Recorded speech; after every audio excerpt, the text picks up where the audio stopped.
Allô les chefs de famille, c'est le mois de juin qui arrive. On n'a pas encore notre bronzage d'été, là, Dominique et moi, mais ça va finir par arriver. Bonjour Dominique, ça va bien? Ça va bien, toi? Oui, ça va bien. Dominique, on parle de motivation ce mois-ci dans l'abonnement d'effort parce que, bon, des fois, la motivation, elle nous tombe d'un talon un petit peu. Euh, Puis, ben, veut pas, finances et motivation. La motivation de voir, d'aller suivre ses finances, de comprendre ses finances. Des fois, c'est difficile, je trouve, d'embarquer dans l'engrenage, si on veut. Mais je pense que la plus belle motivation, c'est de voir notre condition financière s'améliorer, l'argent s'accumuler dans notre compte de banque. Tu sais, une fois que ça arrive, là, puis qu'on commence à pouvoir épargner, puis à faire de l'argent sans trop faire d'efforts, j'ai envie de dire, ben Oui, c'est oui, très, c'est très, tellement. très motivant. Puis moi, je suis rendue à un point dans ma vie, on en a parlé un petit peu avant d'enregistrer ce podcast-là, si on veut. Euh, Moi, je suis rendue à un point dans ma vie où économiser, puis je pense qu'on est au même stade, Dominique. Tu sais, on le fait quand on est étudiant, on le fait dans des situations X, mais je pense que quand on a une carrière, une job, qu'on a des enfants, courir pour économiser un 2 $, un 10 $, un 30 $ quelque part, euh, c'est peut-être. Je pense qu'on est rendu ailleurs. Je pense. Puis là, ben, c'est un peu ça que je veux que tu nous aides à faire aujourd'hui, Dominique. Tu sais, il y a moyen, c'est sûr, de faire des placements qui vont nous permettre de faire pas mal plus que 2, 10, 30 $, puis sans faire d'efforts. Parce que courir En les faisant un circulaires, là, minimum oui, d'efforts, en en minimum, en concentrant s'intéressant. très peu de temps. C'est ça C'est la ça. magie. Oui, parce que notre temps, c'est de l'argent. C'est le rapport temps-rendement. Quand je fais des petites économies, oui, je les fais, mais ça me demande souvent beaucoup de temps. Puis à un moment donné dans nos vies, le temps, là, c'est une denrée très rare. On a nos carrières, nos enfants, nos obligations. Puis là, on court après le temps. Fait que, rendu à cette étape-là dans notre vie, faut faire nos choix où on dépense notre temps, puis rentabiliser nos économies, c'est une chose, mais faire profiter notre argent, nos épargnes, ça demande très peu de temps. Si on le regarde, c'est peut-être une fois par année, quelques heures, mais c'est des grosses, c'est une rentabilité beaucoup plus grande. Là. On va aller Ouais. chercher beaucoup plus d'argent en très peu de temps. Donc ça, moi, pour le rapport qualité-prix, la plus c'est la plus belle relation. Là. Cet argent-là, il est là. Je suis assis dans mon salon, puis mes avoirs grossissent, j'ai rien à faire. Là. Ça me prend C'est pas de ça. temps. Là. Puis là, on C'est... s'entend, un n'empêche pas l'autre, là. Si c'est un passe-temps que vous aimez, ouvrez Mmh. l'ordinateur, cherchez les meilleurs prix dans les circulaires, puis si ça vous relaxe quelque chose. Moi, je déteste faire ça. Fait que c'est pas mon cas. Peut-être que quand je vais arriver à la retraite, là, comme on disait tantôt, Dominique, peut-être que quand Oui, je vais arriver à la retraite, là, puis que je vais avoir tellement de temps à ma disposition, c'est le genre d'affaires que je vais penser, parce que je vais me dire, bon, je gaspillerai pas mon argent, j'en ai du temps pour le faire. Mais là, exactement. au moment où on est, là, moi, j'ai une entreprise, puis les chefs de famille c'est toutes des femmes très occupées. Euh, Puis même s'ils n'ont pas une carrière, ils ont du temps qu'ils veulent donner à leurs enfants. Puis en plus, c'est toutes des femmes intelligentes. Puis là, je dis des femmes, mais je sais qu'il y a des hommes aussi qui sont là puis qui écoutent. Fait que c'est toutes des parents intelligents qui, je pense, qui sont rendus là dans leur vie puis qui ont envie de s'intéresser à ça. Puis moi, j'ai 41 ans. Puis on dirait que j'ai l'impression que je me prends sur le tard un peu. Fait que ce que je voudrais, c'est que nos chefs de famille, là, ils prennent ça plus tôt que moi. Fait que bref, ce qui est le fun aussi, c'est qu'il y a un parallèle intéressant à faire dans le guide saisonnier de cette saison-ci. Donc, en juin, on dit que c'est le temps d'analyser votre portefeuille d'investissement. Fait que tu vas nous donner un petit coup de pouce à faire ça, en fait. Exactement. Si je comprends bien, là, on ne parlera pas des types d'investissements. Si vous avez des questions là-dessus, regardez les capsules antérieures parce qu'on en a déjà parlé. Des régimes Exactement. épargne-études, des CELI, de tous ces types d'investissements-là, on les a parlé. Maintenant, ce qu'on veut, c'est analyser tout ça une fois de temps en temps. C'est ça? Exactement. Une fois que je l'ai épargné cet argent-là, il faut que je choisisse, je vais l'utiliser pour acheter quel investissement. Fait qu'on parle pas de la boîte qui est le REER, le CELI. On dit pas dans quelle boîte je vais le mettre, mais on dit qu'est-ce que je vais mettre dans ma boîte. Puis, parce que ce qu'on veut, là, excuse-moi, ce qu'on veut, là, c'est parce que vous avez vu les outils de bilan financier qu'on a créés, ce qu'on veut, c'est faire le bilan financier à la fin de l'année, puis se rendre compte que notre valeur, elle a augmenté, puis que nos placements ont fructifié, puis c'est souvent à la fin de l'année, là, quand on fait notre portrait financier, qu'on s'en rend compte. Fait que là, dans le fond, on fait comme une petite évaluation de mi-parcours pendant l'année pour voir si on a fait les bons choix, puis comment ça se passe. En fait, c'est qu'à la fin de l'année, c'est rarement le bon moment pour s'asseoir et analyser un portefeuille. Les conseillers sont débordés. Les fins d'année, ça l'amène beaucoup de choses à faire là, avec des clientèles particulières, des cotisations avant le 31 décembre, des actions, des ventes, tout ça. Janvier, février, c'est les REER. Donc là, au printemps, là, les conseillers ne sont pas débordés. On a le temps de s'asseoir avec notre conseiller. On est à tête reposée. Avant de partir en vacances, on règle, on s'assure que notre argent va être bien investi puis que la rentabilité de notre portefeuille va être à son meilleur. Donc, c'est la raison pourquoi j'ai mis cette analyse-là en été. On ne fait pas ça rapidement quand on va faire notre cotisation REER le 27 février, puis qu'il reste 2 jours, puis qu'on est stressé. On n'a pas le temps de s'asseoir et de bien regarder ce qu'il y a. On fait la cotisation, mais plus tard, on s'occupe de bien investir nos placements. Parfait. Excellent. Fait concrètement, qu'est-ce qu'on fait? Concrètement, pour montrer l'importance de bien investir notre argent, j'ai fait des simulations.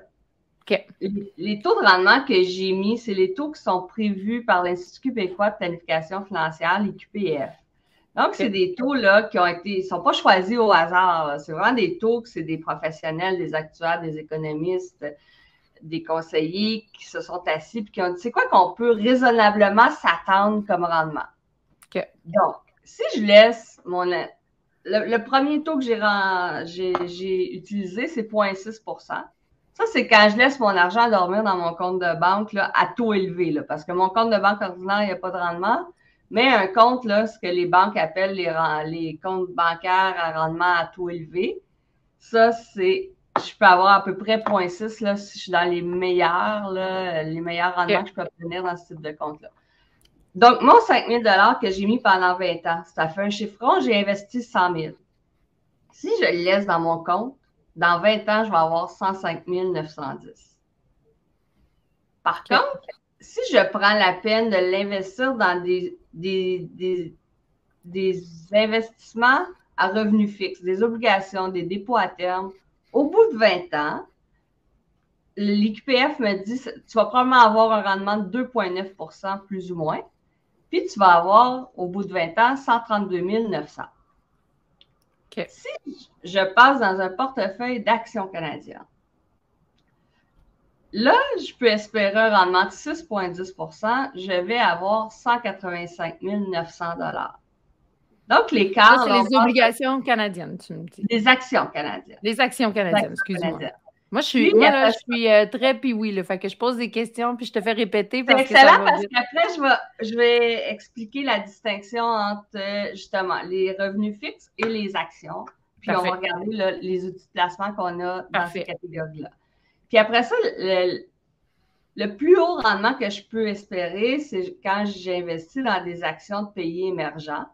Ce rendement-là, l'Institut québécois de planification financière l'estime à 7,10 % de rendement.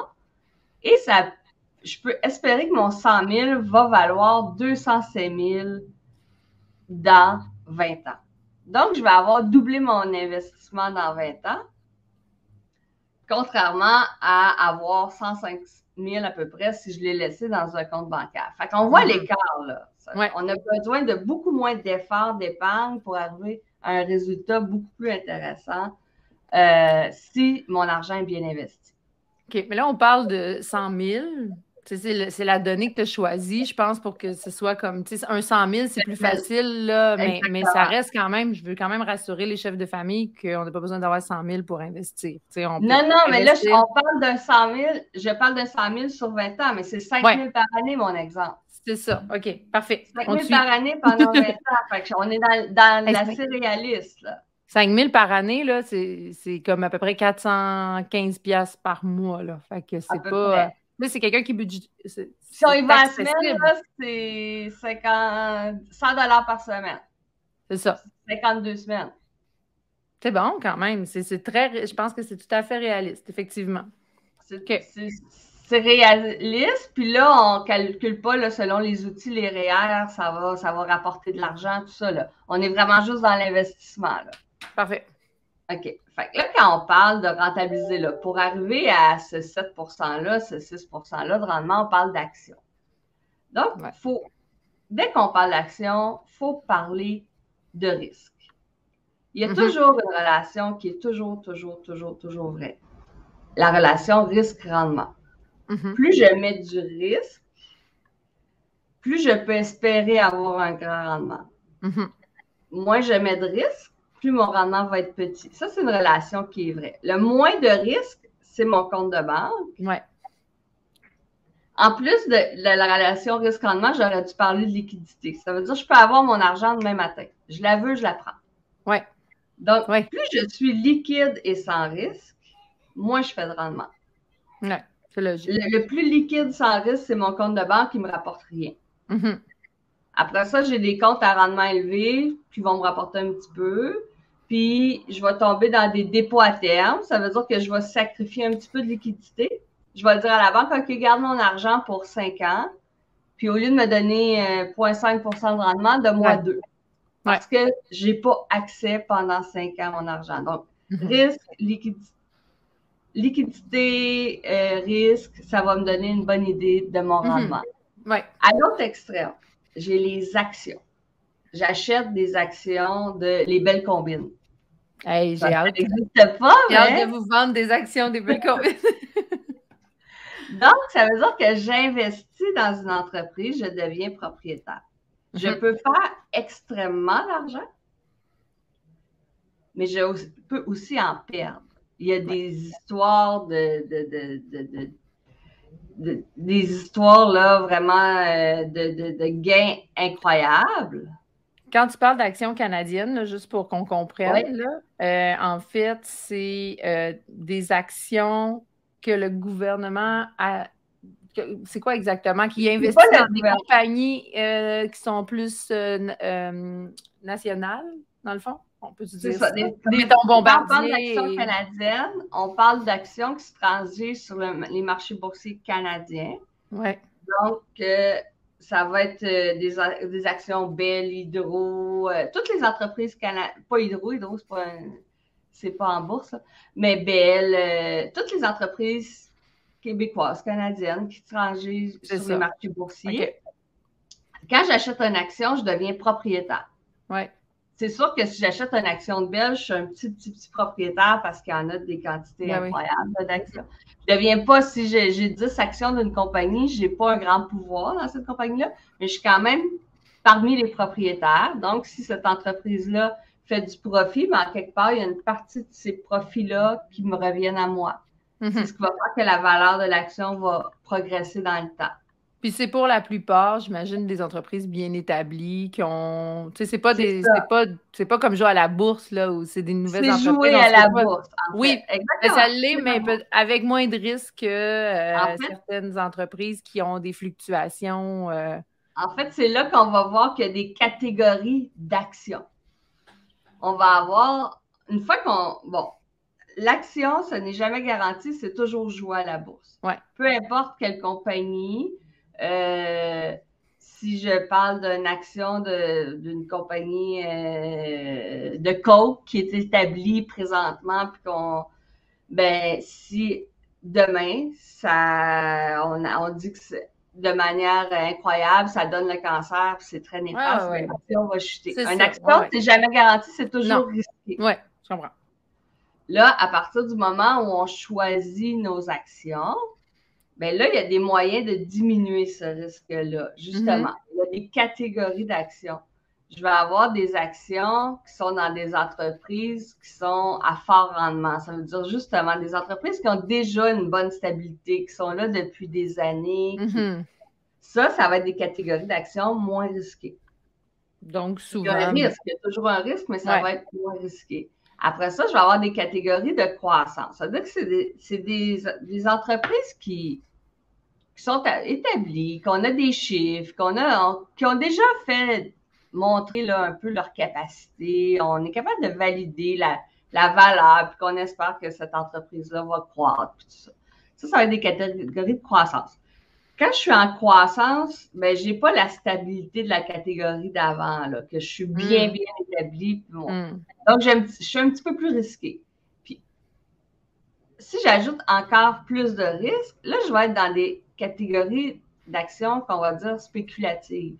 Ça veut dire, là, je suis dans le démarrage d'entreprise. En fait, c'est presque, on n'a pas donné mon croix à l'entrepreneur. On n'a pas donné mon croix à ce type d'entreprise-là. C'est vraiment c'est vraiment de la spéculation, là. C'est à la limite du gambling, un petit peu, là.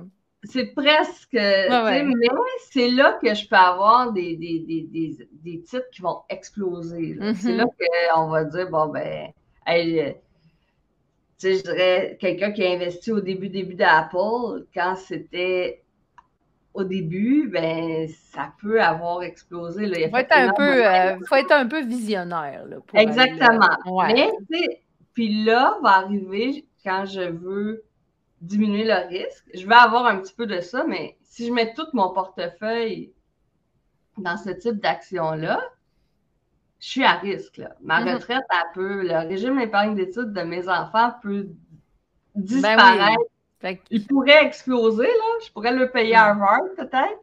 Mais je pourrais aussi ne plus avoir d'argent. Tu sors pas un REE pour mettre ça là-dedans, mettons. Tu prends de l'argent qui peut disparaître, ça serait pas grave. En fait, l'idée, c'est de dire, je vais diversifier mon portefeuille. Plus j'ai des compagnies différentes, moins j'ai de chances que toutes ces compagnies-là s'écroulent en même temps ou explosent en même temps. C'est pour cette raison-là qu'on entend toujours parler de diversification. Quand on parle de diversification, on ne parle pas de diversification entre les institutions bancaires ou entre les conseillers, de dire je vais prendre 3 conseillers différents pour diversifier mon risque. La diversification, c'est la diversification des investissements que j'ai. Donc, c'est certain que si j'ai des actions, puis au lieu d'en avoir dans une compagnie sur qui je mise tout, j'ai 10 compagnies différentes, je viens de diminuer mon risque. C'est ça. On parle d'un risque global. Exactement. Le risque de mon portefeuille est diminué. Si je diversifie géographiquement, je diminue aussi le risque parce que si ça va très mal au Canada, ben peut-être qu'en Europe, ça ira pas aussi mal en même temps, puis en Asie. Donc, je vais diversifier géographiquement. Puis, je vais diversifier aussi dans le type d'investissement, la catégorie d'entreprise. Si j'investis en technologie, en santé, en biens essentiels, les Walmart, ben, probablement que quand la technologie peut-être va prendre un coup dur, ben, les biens essentiels vont peut-être, eux, mieux aller. Oui, puis ça dépend, j'imagine aussi le temps, parce que là, moi, ce qui me vient en tête, là, quand je t'entends parler de ça, puis je pense aux gens, on connaît tous des gens qui sont très, ils aiment leur portefeuille, puis ils suivent certaines entreprises. J'imagine que quand on tombe dans ça, là aussi, parce que ça, on y va à petite bouchée, là, on peut acheter, faut comprendre, puis là, je trouve ça vraiment intéressant, là, je vais juste te dire ça, j'aime beaucoup comprendre, ça fait longtemps que je veux comprendre ça, mais il faut aussi avoir du temps pour s'informer, il faut être un peu politisé, il faut aller voir un peu, lire des journaux des affaires, je veux dire, il faut aussi être au courant de ça, ça va nous aider, en tout cas, ça nous force à nous informer. Il y a des outils aussi, en fait. Fait que là, on vient de parler des 2 extrêmes, mon compte de banque et les actions. Entre ça, là, il y a une multitude de types d'investissements que je peux prendre. Donc, je vais parler aujourd'hui je pense que c'est probablement celui qui est le plus utilisé, le plus accessible, les fonds d'investissement. Un fonds d'investissement, ce que c'est, justement, tu viens de dire, hey, ça demande du temps, il faut que je sois au courant, il faut que je m'intéresse Ouais. Ouh, on a parlé d'économie de temps au début, puis là, ça a l'air très, très, très compliqué, très long. Il y a des fonds d'investissement. Un fonds Ouais. d'investissement, ce que c'est moi, je dis, bon, ben moi, je veux mettre 100 par semaine, 100 par mois, je veux faire de cotisation. Mais j'ai pas le temps. J'aimerais ça aller là dans des. J'aimerais ça rentabiliser mon portefeuille, avoir des meilleurs rendements, mais j'ai surtout pas le temps de regarder les titres et encore moins les moyens de diversifier mon portefeuille. Parce que diversifier mon portefeuille, si j'ai même à 100 000 c'est Ouais, c'est ça. difficile d'acheter des titres de manière significative, puis Ouais. c'est presque impossible là, Alors, d'avoir investis pas un petit un bon 500, là. portefeuille pour pouvoir avoir vraiment un portefeuille d'actions qu'on va optimiser avec nos propres critères. Et l'outil, Là, c'est le fonds quand tu me parles de d'investissement. fonds d'investissement, ça, on parle d'un pourcentage. Est-ce que c'est ça qui fait partie de la catégorie du 2,9% à peu près Non, Non? on va être quand même dans le 6,1%. OK. Actions canadiennes, admettons, là, ça va jouer dans ces eaux-là, mais un fonds d'investissement, ce que c'est que moi, je dis à un gestionnaire professionnel qui fait ça à temps plein, qui a une équipe qui travaille avec lui, hey, OK. je vais te donner mon argent Je et comprends. toi, fais la job pour moi. C'est bon. On Fait que est dans le plein fond, de. c'est que tu achètes des actions canadiennes, c'est juste que tu le fais gérer par quelqu'un. Tu Il achètes fait un... un fonds. Un fonds, ça va dire, ben, ce fonds-là, il va être composé d'actions canadiennes. Il ne pourra pas avoir une entreprise qui va occuper plus que 5 du portefeuille au complet. On va OK. avoir vraiment, on est plusieurs épargnants, puis on donne nos argents qui sont mis en commun. Et le gestionnaire, lui, c'est sa job de mettre les titres dedans, de Je garder comprends. une liquidité au cas. Parce qu'on s'entend quand on parle de marché d'actions, ça se peut que mon portefeuille baisse à un moment donné. Ça, on appelle ça le risque. Ouais. Il ne retombera probablement pas à zéro, mais ça se pourrait, là. Mars 2020, quand au début de la pandémie, là, les marchés boursiers ont tous baissé. Tout le monde a perdu de l'argent. Ouais. Quand je regardais un relevé, puis le suivant, il me manquait de l'argent. Ouais. Mais comme on parle d'horizon, c'est pas de l'argent que j'ai besoin demain, il y a l'horizon de placement, ça me permet, le fait que je sais que j'ai pas besoin de l'argent demain, je peux miser sur le temps puis dire ça va avoir le temps de remonter. Fait que dans le fond, le fonds d'investissement, c'est qu'on confie notre argent à quelqu'un qui va gérer un portefeuille collectif. On veut-tu Exactement. dire ça comme ça? Ça veut dire que lui, il va avoir, je sais pas combien de clients il peut avoir, là, mais je sais pas combien d'investisseurs. Mettons, il y a 100 investisseurs. Mais lui, il choisit comment il va gérer le fonds un peu là-dedans, un peu là-dedans, un peu là-dedans. Puis, ben, tout le monde investit au même endroit, à peu près à la même hauteur ou peu importe. Ben, en fait, là, c'est que il y a tellement d'investisseurs, là, on parle tellement de des milliers, qu'on n'a pas d'impact dans ce fonds-là. Dans le fond, c'est un peu comme quand je disais tantôt, on n'a pas vraiment d'impact si on achète 10 actions de Bell Canada. On n'a pas d'impact vraiment si on dépose 10 000, 20 000, 30 000 dans un fonds parce que le fonds, il gère des millions de dollars. C'est des gros fonds, règle générale. Puis là, donc, là, rendu là, mon devoir en tant qu'investisseur, ce n'est plus de suivre des compagnies et de dire, mon Dieu, est-ce que je devrais revendre mes actions aujourd'hui? Est-ce que je devrais en racheter d'autres? On sort de là quand on est rendu dans les fonds d'investissement. C'est pour ça que c'est assez accessible. Ouais. Et c'est assez populaire. Là, je dirais que c'est probablement le principal outil. OK. C'est ça. Mais j'allais dire, la FTQ ou ce genre de trucs-là, c'est des fonds d'investissement. La FTQ, c'est un fonds qui investit dans les entreprises québécoises. Oui, c'est ça. FTQ, tu sais, souvent, en tout cas, moi, je me souviens quand j'enseignais, il était venu me rencontrer pour que je cotise à la FTQ. Ça en est un fonds d'investissement. Il en existe plusieurs. C'est un fonds d'investissement. On donne notre argent à la FTQ qui, elle, investit dans des entreprises. C'est exactement le principe du fonds. OK, parfait.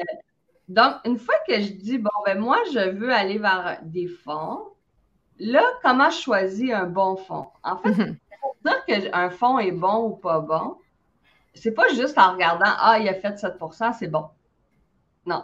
Ce que je veux m'assurer, c'est que pour le même risque, le risque que moi, j'ai dans ce fonds-là, j'ai le même rendement que la moyenne des autres fonds qui ont le même risque. Parce que des fonds, il y en a des milliers. C'est pour les choisir. Il faut les comparer. faut les comparer. Il faut trouver la meilleure relation risque-rendement. À la limite, je veux le même risque puis un rendement meilleur, mais je veux surtout pas le même risque puis un rendement pire. Ça, c'est la relation que je recherche toujours. Risque-rendement. La façon d'y arriver, ce n'est pas en prenant... tu sais, si je me présente dans une institution financière, que je leur demande de me parler de mon fonds, c'est sûr qu'ils vont me fournir un document qui va mettre en valeur leur fonds. C'est un peu comme magasiner un auto puis aller chez le concessionnaire. Juste chez un concessionnaire. Plutôt. C'est sûr de sortir de là en disant c'est le meilleur. Le meilleur. C'est le meilleur. Donc, je veux un outil qui est plus un guide de l'auto, un outil qui est plus neutre. Donc, il y a des fiches techniques des fonds qui existent, qui sont des fiches qui sont faites par des entreprises indépendantes. Il y en a deux, Morningstar ou ColorTrack. Ces entreprises-là, ce qu'ils font, c'est que de manière indépendante, ils prennent l'information de tous les fonds et font des fiches techniques. Comme dans le guide de l'auto, on a la fiche. Là, on va voir, bon, ben, le fonds, son degré de risque est à tel niveau. Son rendement est tel. Ils vont le comparer à l'ensemble des autres fonds qui lui ressemblent. Ils vont faire des parce que j'imagine qu'il y a des fonds qui sont comme plus agressifs. Là, exactement. Il faut que tu y ailles selon ta personnalité ou ton profil d'investisseur. Exactement. Répète-nous les deux fiches, là, juste pour être sûr, s'il y en a qui veulent les noter. Moi, Morningstar ou ColorTrack. Vos conseillers devraient pouvoir vous fournir là, au moins une des deux fiches. Parce que c'est d'avoir de l'information indépendante, et comparable, en fait, parce que si j'ai exactement la même information, livrée de la même manière, ben, c'est facile de comparer. Donc, c'est ce que permet ces entreprises-là, c'est ce que ça nous permet de faire. Puis les conseillers travaillent avec ça. Donc, c'est certain que là, à partir de là, je peux dire, ben moi, mon fonds, j'ai pris admettons que je décide de mettre un peu de risque dans mon portefeuille, puis je décide de mettre de la technologie. Ben, moi, là, je veux me comparer aux autres fonds de technologie. Je ne peux pas me comparer aux entreprises qu'on parlait tout à l'heure si j'ai un fonds d'entreprise établi qui est plus un revenu de dividende qu'on va appeler, qui est toutes des entreprises plus grosses, plus stables, tout ça. Si j'investis en technologie, je veux un meilleur rendement, c'est certain que des fonds qui ont moins de risques. Tout est une question de risque. Maintenant, il va rester à déterminer, moi, dans mon portefeuille, quel degré de risque je suis prête à mettre. Oui, c'est ça. Parce que le risque, il y a deux choses. La théorie, c'est qu'avec le temps, le risque est beaucoup moins grave parce que j'ai du temps, même si mes actions baissent, mon portefeuille diminue, si je n'ai pas besoin de mon argent, ce n'est pas grave, ça va reprendre. Oui. Mais il y a le côté émotif de la chose. Quand tu parles de si j'ai du temps, c'est-à-dire que si je peux laisser mon investissement longtemps dans Exactement. Oui, c'est ça. Fait que c'est pas du temps, qu'est-ce que j'ai comme temps au Non, quotidien. c'est vraiment du temps devant moi. Temporel. Bon, mon horizon temporel, il est long, je peux me permettre de mettre plus de risques. Ça, c'est la théorie. Maintenant, quand on passe aux pratiques, à mes finances à moi, il y a l'émotif qui rentre. Ma tolérance à moi au risque. Même si moi, je dis à quelqu'un, hey, on va investir dans un portefeuille, inquiète-toi pas, dans 20 ans, ça va être le meilleur placement que tu n'auras pas fait. Si la personne, elle ne peut pas vivre avec les fluctuations à court terme, la personne, quand elle reçoit son relevé, puis qu'elle a vraiment eu une diminution, là, elle avait 10 000 $, puis le relevé d'après, elle en a 9. Comme on a vu là, facilement là, en mars 2020, puis que la personne, ça l'empêche de dormir, là, on n'a pas un bon match. Là, parce que c'est important d'être à l'aise. Oui, fait que ça a un court horizon temporel, puis l'émotivité financière dans le tapis. OK, vers un dépôt à terme, mettons. Ben, oui, puis non, c'est là qui est le fun. C'est qu'entre ces deux extrêmes-là, il y a une multitude de façons, en fait, de nuances, d'apprivoiser le risque. OK? Ouais. Il va y avoir des possibilités d'ajouter des garanties à des fonds. Il va y avoir, quand je dis ajouter une garantie, ça va être de dire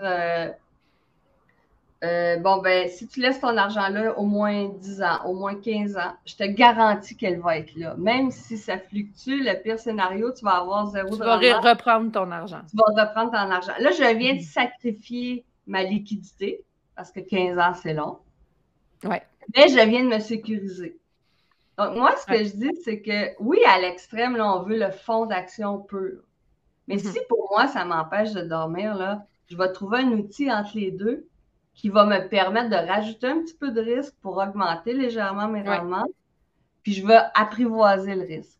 Peut-être que dans 5 ans, je vais être prête à dire « Ah, j'ai plus besoin de la garantie qui m'enlève de la liquidité ou qui des fois va me coûter un petit peu plus cher en frais de gestion. » Mais c'est pas grave, là, la période où j'ai payé un petit peu plus cher de frais de gestion ou que j'ai payé pour une garantie, parce que ça me permet d'apprivoiser le risque. Et à un moment donné, on vit avec, puis les gens que ça fait longtemps, souvent, ils vont nous dire « Je regarde même plus mes relevés. Je regarde plus parce que je sais... » Tu sais, après un certain temps, tu l'as vu aller, tu l'as vu baisser, tu l'as vu remonter, puis là, tu sais que ça finit par se stabiliser. C'est un peu comme gérer une entreprise. Puis là, au début, tu regardes tes revenus à toutes les semaines, puisque là, ça monte, ça descend, ça monte, ça descend, puis tu as tes objectifs. Puis là, tu arrives à la fin de l'année, tu as un montant X. Puis là, l'année d'après, ça fait la même affaire. Tu as toujours... Tu sais, tu viens comme... Tu t'habitues au risque. Exact. Ouais. Tu sais, je dirais que l'important aussi, je vais peut-être terminer avec ça. Oui. Au-delà de, oui, notre façon d'apprivoiser le risque, d'apprendre le risque, de comprendre nos placements, mais il faut avoir un conseiller, une conseillère qui nous l'explique, qui prend le temps de, parce que quand on comprend les choses, c'est beaucoup moins épeurant. C'est beaucoup plus facile de se raisonner, de revenir à la base, que quand on se fait présenter quelque chose puis on comprend rien, puis on y va que de fois par la personne qui nous dit oui, tu devrais prendre ça, fais-moi confiance. Ça fonctionne pas à long terme, ces relations-là. Il faut comprendre, apprivoiser, puis se faire confiance. C'est clair. Hey, j'ai envie de faire un wrap-up de petits points importants pour voir si j'ai été une bonne élève. Vas-y. Je pense que de faire un petit résumé, là, ça aiderait. Là, je teste, pardonnez-moi si c'est pas esthétique, je vais tester mes bannières. J'ai écrit ça pendant que tu me parlais. Fait que j'espère que j'ai pas fait de faute d'orthographe. Mais bon, c'est sûr que là, ce qu'on avait discuté tout à l'heure, c'est les quatre placements, les 4 types de placements qu'on pourrait faire. Donc, on parle d'un 0,6 %. Ça, c'est un compte bancaire. C'est habituellement les taux les plus élevés. 2,9 % les fonds d'investissement et dépôts. Non, c'est pas fonds d'investissement. Attends, c'est les dépôts à terme. Ben, en fait, revenus fixes qu'on les appelle, là, ça inclut dépôts à terme obligations.